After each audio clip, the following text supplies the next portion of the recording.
श्री गणेशाय नमः. श्री स्वामी समर्थ. आज आपण चौथ्या खंडातल्या युद्धकांडाचा 40वा सर्ग वाचूया. पुत्र मारला गेल्यामुळे वायुदेव खूप दुःखी होता. ब्रह्मदेवांना पाहून तो त्या शिशूला घेऊनच त्यांच्या समोर उभा राहिला. ब्रह्मदेवांच्या कानातली कुंडले हलत होती, माथ्यावर मुकुट आणि कंठात हार शोभत होता. ते सोन्याच्या आभूषणांनी विभूषित होते.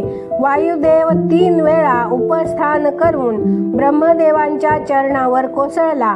वेदवेत्ते ब्रह्मदेवांनी आपल्या लांब पसरलेल्या आणि आभरण विभूषित हाताने वायूला उठून उभे केले.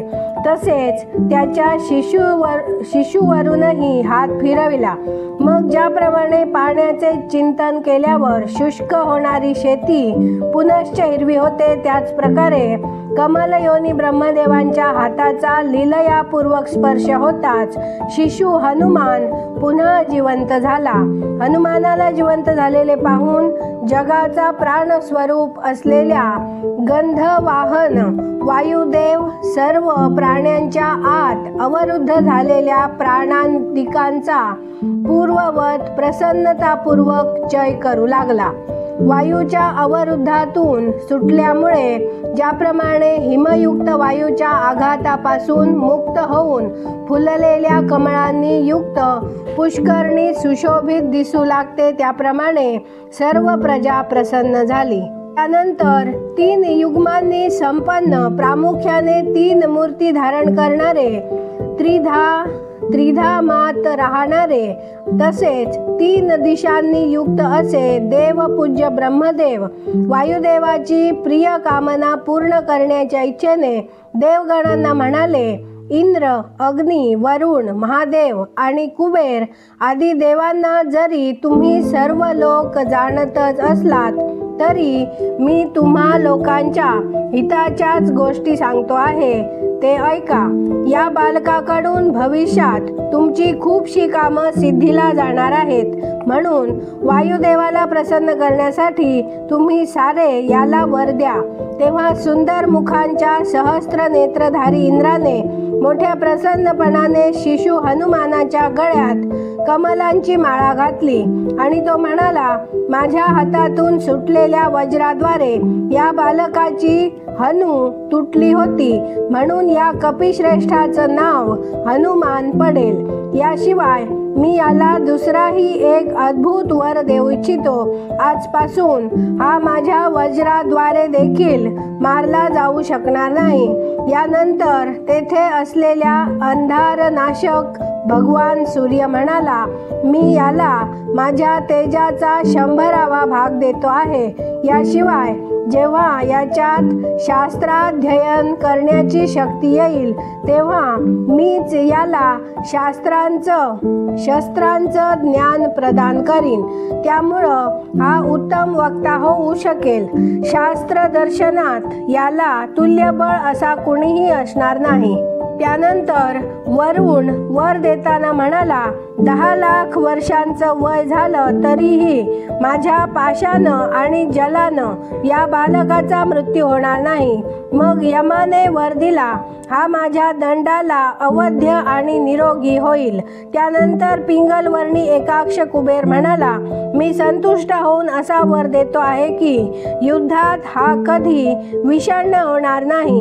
तसेच माझी ही गदा संग्रामात याचा वध करू शकणार नाही.